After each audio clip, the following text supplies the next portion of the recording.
Hola y bienvenidos a esta nueva sesión de cinemática. En esta ocasión vamos a resolver un problema sobre un movimiento en dos dimensiones. Veamos cómo se resuelven este tipo de problemas. Este es el ejemplo que he seleccionado para explicaros cómo se resuelven este tipo de problemas. En este ejemplo tenemos que una pelota de golf es golpeada en el borde de un montículo. Las coordenadas X e Y de la trayectoria que sigue la pelota de golf en el transcurso del tiempo vienen dadas por las siguientes funciones. En el caso de la X, por esta función que es 18 por el tiempo transcurrido. Después, en el caso de la Y, su posición viene dada por esta expresión polinómica. ¿De acuerdo? Bien, lo que nos pide el problema es, en primer lugar, la expresión vectorial de la posición, que me va a permitir saber cuál es su posición en cada instante de tiempo. Después, la ecuación de velocidad, que me va a permitir saber cuál es la velocidad en cada instante de tiempo. Y de esta manera, pues, ¿para qué nos sirven las ecuaciones en física? Pues para predecir el futuro, para predecir dónde va a estar un cuerpo cuando ha pasado un tiempo X. Después tenemos la ecuación de la aceleración. Y por último me piden averiguar, determinar cuál es la posición, cuál va a ser la posición de la pelota en X y en Y en el instante 3 segundos. ¿De acuerdo? Así como la velocidad que tiene en ese instante y la aceleración. Vamos a comenzar con el apartado A de este problema. Bien, tenemos que escribir la ecuación de posición de este movimiento que nos permita predecir dónde va a estar la pelota de golf cuando ha pasado un tiempo determinado. Como la X es su posición viene determinada por esta función, 18 por el tiempo, pues donde está la función de X ponemos 18 por t. Y después la función de Y, que viene dada por esta expresión matemática, por esta función cuadrática, pues tenemos que ponerla en la parte de la Y. De esta manera obtenemos fácilmente la ecuación de posición de este movimiento de la pelota de golf, que me permite saber cuál es su posición en cada momento. Si yo introduzco esta curva paramétrica en GeoGebra, tal y como he explicado en la lección 0 de cinemática, pues lo que obtengo es que la pelota realiza el siguiente movimiento, ¿vale? Este de aquí. Aquí, en este punto de aquí sería golpeada, y lo que hace la pelota de golf es esta trayectoria, ¿vale? Que yo he descrito para los 5 primeros segundos. En los 5 primeros segundos del movimiento, la pelota de golf llegaría hasta ese punto, ¿vale? Ese punto final sería el vector de posición R para un tiempo de 5 segundos. Una vez que tenemos la trayectoria, gracias a que hemos obtenido la ecuación de posición, que nos permite predecir cuál va a ser la posición de esta pelota en el tiempo que yo considere, pues vamos a encontrar ahora la ecuación de velocidad, que me permite saber cuál es la velocidad en el tiempo que determinemos. Entonces, la velocidad es, al igual que la posición, es un vector que, como estamos en un movimiento bidimensional, en dos dimensiones, entonces la velocidad, como la posición, va a tener una componente X, que se simboliza por este vector unitario Y, que me dice cuál es la componente X, y también tendríamos una componente Y, ¿vale?, que se simboliza por el vector unitario J. Entonces, el objetivo es encontrar esta ecuación de velocidad generalizada, concretarla para este movimiento, ¿vale?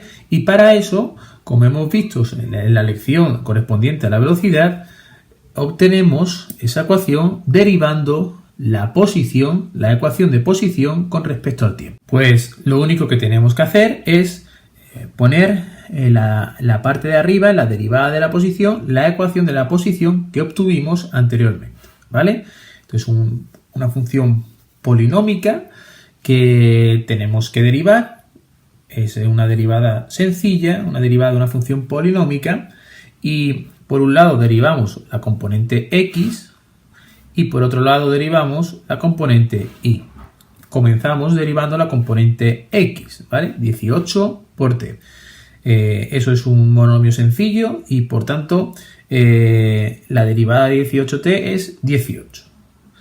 Bien, después tenemos la derivada de este polinomio, que sería la derivada de 4t más, en este caso menos, la derivada de 4,9 por t al cuadrado, ¿vale?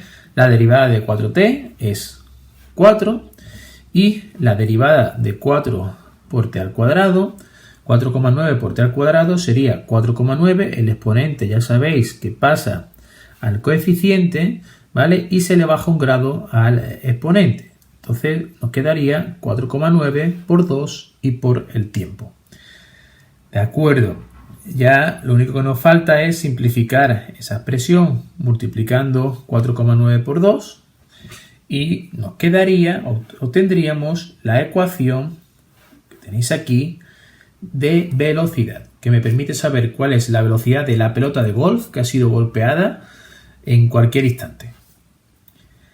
Y ya lo que nos quedaría es encontrar la ecuación de la aceleración, que en este caso la aceleración es lo que mide es lo que varía la velocidad, ¿no? La rapidez con la que varía la velocidad, y eso se expresa aquí mediante la derivada de la velocidad con respecto al tiempo. Y la ecuación de la velocidad la tuvimos anteriormente, ¿no? Pues lo único que hacemos es derivar esa función, esa ecuación que obtuvimos con anterioridad, ¿vale? Que es 18i y la componente i 4 menos 9,8t. Bien, igual que antes derivamos por un lado la componente x, la derivada de una constante, de un número, es 0, ¿vale? La derivada de un número es 0, por tanto no tiene componente x la aceleración. Y derivamos ahora la componente y. La derivada del primero menos la derivada del segundo. Pues la derivada del primero es una constante, también es 0. Y nos quedaría que la derivada del segundo, menos 9,8 por t, pues sería menos 9,8, es la componente j. Esa sería la ecuación de la aceleración que nos permite saber cuál es la aceleración en cada instante. Y como veis, pues no depende del tiempo. Entonces, y solo tiene componente i. Y tiene un módulo de menos 9,8 metros por segundo al cuadrado. ¿Vale? ¿Qué quiere decir esto? Pues que la aceleración es uniforme y constante durante todo el movimiento de la pelota de golf. Siempre tiene el mismo valor. Y por último, resolvemos el último apartado, en el que tenemos que determinar la posición cuando han pasado 3 segundos. Esto es lo interesante de tener las ecuaciones del movimiento que nos permiten predecir el futuro, dónde va a estar el cuerpo en un tiempo futuro. Pues en este caso, lo único que tenemos que hacer es partir de la ecuación que hemos obtenido, en este caso de posición, y donde ponga el tiempo, sustituirlo por 3 segundos, ¿vale? Importante aquí señalar bien a nivel matemático, expresar correctamente estas funciones. Cuando el tiempo es de 3 segundos, eso significa que donde ponga la variable del tiempo, pues tengo que poner 3, ¿vale? 3 y 3, ¿de acuerdo? Aquí, aquí y aquí. Pues ahora lo que hago es operar matemáticamente, es algo sencillo, 18 por 3 sería 54. Y por último me quedaría hacer la operación de este paréntesis, que sería 32 menos 32,1, ¿vale? Ya tenemos la posición en el instante 3, que tiene 54 metros en el eje X, ¿vale? Y menos 32,1 en el eje Y, ¿vale? Esa sería la posición. Aquí ha faltado menos 32,1 metros en el eje Y. Vamos ahora con la ecuación de velocidad, ¿vale? La ecuación de velocidad la resolvemos de la misma manera, a partir de la ecuación de velocidad, del vector velocidad que hemos obtenido en el apartado anterior. Esta sería la ecuación que me permite saber la velocidad en cada instante, pero yo quiero saberla en el instante 3 segundos. Pues de la misma manera, donde esté la variable del tiempo, pongo 3 segundos.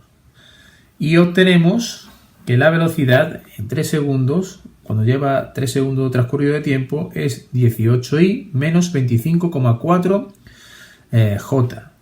¿Vale? Eso es el vector velocidad. Si quisiésemos saber cuál es el módulo de la velocidad, pues como es un vector, tendríamos que poner esta expresión matemática y la componente x sería 18, la componente y sería menos 25,4, ¿vale? Pero se pone en valor absoluto, De tal manera que la velocidad que tiene en el instante 3 segundos es 31,13 metros partido segundo. Y acabaríamos este problema determinando la aceleración que tiene en el instante 3 segundos. Como la ecuación de la aceleración que obtuvimos es esta, y como vemos, pues es la misma aceleración en todo el tiempo, pues cuando el tiempo es de 3 segundos, la aceleración es la misma, menos 9,8 j en el eje y metros por segundo al cuadrado. En módulo, pues la aceleración sería 9,8 metros partido segundo al cuadrado, ¿vale? Es una aceleración constante y uniforme. Y esto es todo con respecto a este tipo de problemas. Un saludo.